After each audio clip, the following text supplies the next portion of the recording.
Hello, the Chef George from the Events by George company. Today let's cook salmon al pesto. Delicious recipe. Ingredients for this easy recipe. Salmon is pesto sauce. I have ready the pesto sauce. In another videos I show you how to make the pesto sauce because many people ask me about the pesto sauce. Next week I will make pesto sauce. Old Bay is my favorite seasoning for fish, salt, and salmon fillets. First of all, we put salt in the salmon fillets and Old Bay.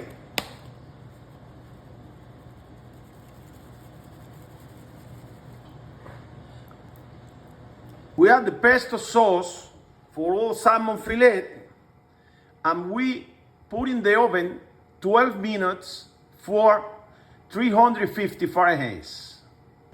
Look how beautiful. This is the final result for the salmon, pesto salmon. I hope that you enjoy.